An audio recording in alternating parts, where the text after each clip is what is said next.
दोस्तों, अपना टाइम भी आएगा सीरियल में आने वाले एपिसोड में देखने को मिलेगा कि वीर जी रानी का इंटरव्यू ले रहे होते हैं, लेकिन रानी का तो ध्यान कहीं अंत ही लगा हुआ होता है। रानी का ध्यान उसके गले में लगा हुआ होता है, जो अपने हाथों से हार बना के अपने गले में पहनी है। उसका ध्यान यहाँ पे लगा हुआ होता, मन में सोच रही होती है कि वीर जी ने एक बार भी मेरे तरफ नहीं देखा है, जो मैंने इस अपने प्यार से हार बना के अपने गले में पहनी हूँ, एक बार भी नहीं देखा है। मन में यही सोच विचार लगा रही होती है। तब तक देखें यहाँ पे विक्रम जी भी खड़े हुए होते हैं, जो अपने दिल की बात कहने के लिए रानी को बताए थे और कह रहे थे कि वीर जी को बता दीजिए मेरी दिल की बात, आखिर मेरा दिल क्या कह रहा है। ये भी बात रानी कहने ही वाली होती है वीर से, लेकिन वीर के सामने तो रानी कह ही नहीं पाती है, इतनी डरी डरी सी बैठी हुई होती है। और वीर जी बार बार रानी को डांट रहे होते, कह रहे होते हैं रानी आपकी पढ़ाई में ध्यान नहीं, आखिर ध्यान कहाँ है, पहले ये मुझे बताइए। तब रानी जी कुछ भी नहीं बोल पाती हैं, कहने लगती हैं आप मुझे इतना डांट क्यों रहे हो, पहले मुझे कुछ देर के लिए ब्रेक दीजिए, मैं रेस्ट करना चाहती हूँ। इतना कह के यहाँ पर रानी जी खड़ी हो जाती हैं। अब यहाँ पे वीर जी कहने लगते हैं कि अभी कुछ ही देर नहीं हुई पढ़ाई पढ़ते हुए, आप ब्रेक मांगने लगी हो। तब रानी जी कहने लगते हैं कि पढ़ाई करने से पहले आपने मुझे इतना डांट लिया, इसीलिए मैं ब्रेक मांग रही हूँ। तब वीर जी कहने लगते हैं जाइए, मैं कुछ देर के लिए आपको रेस्ट करने के लिए बोल दिया हूँ। इतना कह के यहाँ पर रानी जी चली जाती हैं। और यहाँ पे देखिए समुद्र के लहरों के किनारे विक्रम जी बैठे हुए होते हैं, अपने सपनों का घर बना रहे होते हैं। तब तक पीछे से रानी भी पहुंच जाती है और डरी डरी सी बैठी रहती है और कहने लगती है विक्रम जी आप मेरे से इतना क्यों खफा हो, आखिर मेरी इसमें गलती क्या है। तब यहाँ पे विक्रम जी कहने लगते हैं मैंने अपने दिल की बात कहने के लिए बोले थे, लेकिन आपने बोला ही नहीं वीर जी से। तब यहाँ पे रानी जी कहने लगती हैं मैंने बोलने के लिए कोशिश ही की हूँ, लेकिन वहाँ पे बोल ही नहीं पाई हूँ, इतना यहाँ पे वीर जी मुझे डांट रहे थे। तब यहाँ पे देखिए बहुत ही ज़्यादा विक्रम रानी के ऊपर खफा हो जाते हैं। रानी तो कुछ भी नहीं बोलती, चुपचाप बैठी रहती है।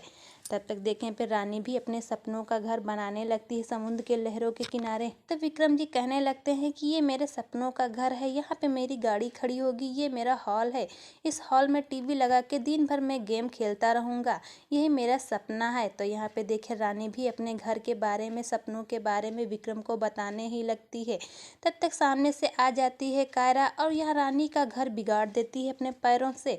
और रानी तो खड़ी होकर चुपचाप यहाँ देखती ही रह जाती है, पूछती है कि कायरा आपने ऐसा क्या किया है जो मेरे सपनों का घर बिगाड़ दिया है, आखिर मैंने ऐसे क्या गलती की हूँ।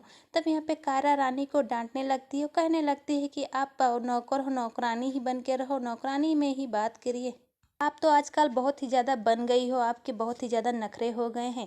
रानी को कायरा डांट ही रही होती है विक्रम के सामने, लेकिन विक्रम तो कुछ भी नहीं बोल पाता है और यहाँ पे रानी को ही देखता ही रह जाता है। रानी चुपचाप खड़ी होकर कायरा की सारी डांटें सुन रही होती है और कायरा बहुत ही ज़्यादा हद से उसको डांट रही होती है। तब तक पीछे से वीर जी आ जाते हैं और कायरा को डांटने लगते हैं, कहने लगते हैं कायरा आपकी हिम्मत कैसे हुई रानी को ये शब्द बोलने के लिए, और नौकरानी नहीं है ये हमारी, जैसे अपनी पत्नी बोलने ही वाले होते हैं। तब तक रानी यहाँ पे बहुत ही ज़्यादा चौंक जाती है और कायरा भी चौंक जाती है, पूछने लगती है कि आप इतना इसका पाठ क्यों ले रहे हो, आखिर ये तो नौकरानी है, हर नौकरों की यहाँ पे तारीफ नहीं करते हो जितनी रानी की तारीफ करते हो, ऐसा क्यों।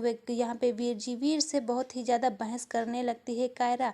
वीर जी बहुत ही ज़्यादा नाराज हो जाते हैं और कहने लगते हैं कायरा अपने होश में बात करिए, रानी से इस तरीके से क्यों बात कर रही हो। तो यहाँ पे देखिए कायरा बहुत ही ज़्यादा वीर के ऊपर नाराज हो जाती है, उससे पूछने लगती है आखिर रानी आपकी क्या लग रही हो जो आप इसका उतना तारीफ ले रहे हो। तो यहाँ पे देखिए कायरा कुछ भी नहीं बोलती है और खड़ी होके यहाँ पे बहुत ही ज़्यादा जवाब सवाल कर रही होती है कायरा वीर से। तब तक वीर अपने दिल की बात कहने ही वाले होते हैं, तब तक सामने से विक्रम जी आ जाते हैं, कायरा को समझाने लगते हैं और कहने लगते हैं कायरा आप ऐसा क्यों बोल रही हो, वीर से इस तरीके से क्यों बात कर रही हो, रानी को इतना क्यों डांटा है। इसलिए यहाँ पे देखिए विक्रम जी कायरा को समझाने लगते हैं, कायरा कुछ भी नहीं बोलती हो तो गुस्सा होके अपने कमरे में चली आती है। तब देखें यहाँ पर रानी क्या करती है इनकी, तो यहाँ पे वीर और कायरा की आपस में लड़ाई हो ही रही होती है। तब तक रानी अपना हार लेने के लिए समुद्र के किनारे जा ही रही होती है, क्योंकि उसका हार तो डूबने ही वाला होता है, लेकिन रानी को नहीं पता चलता कि हार के साथ मैं भी डूब जाऊंगी। तो यहाँ पर रानी अपना हार बचाने के लिए जैसे आगे कदम बढ़ाती है, तब तक समुद्र की लहरें आ जाती है, रानी उसमें डूबने लगती है। तब यहाँ पे देखिए कायरा अपने कमरे में चली जाती है। तब यहाँ वीर ने उसको नजर नहीं आता है। तब यहाँ पे रघुवीर तो बहुत ही ज्यादा घबरा जाता है, जोर जोर से रानी को आवाज देने लगता है।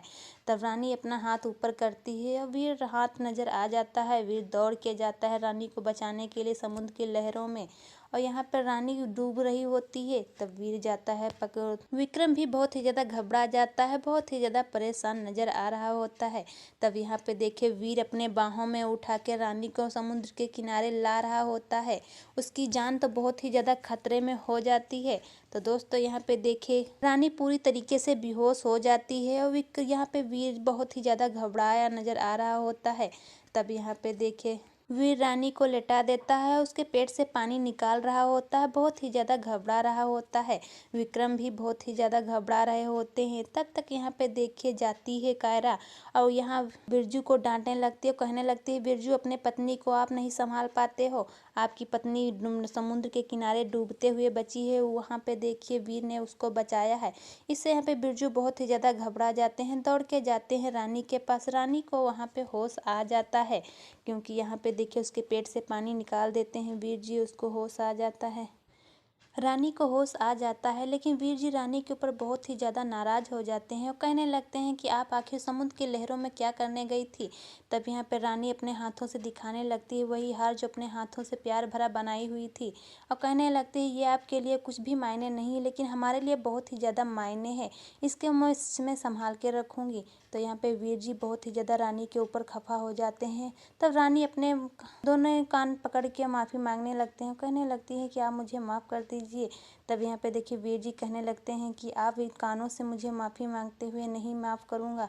इससे यहाँ पे देखिए रानी तो बहुत ही ज़्यादा खफा हो जाती हैं, बहुत ही ज़्यादा वीर जी से हाथ जोड़कर माफ़ी मांग रही होती है, लेकिन वीर जी तो एक बात भी नहीं मानते हैं। तब तक देखे यहाँ पे बिरजू आ जाता है, रानी को देखता पूछने लगता रानी आपको क्या हो गया था, आप समुद्र की लहरों में क्या करने गई थी।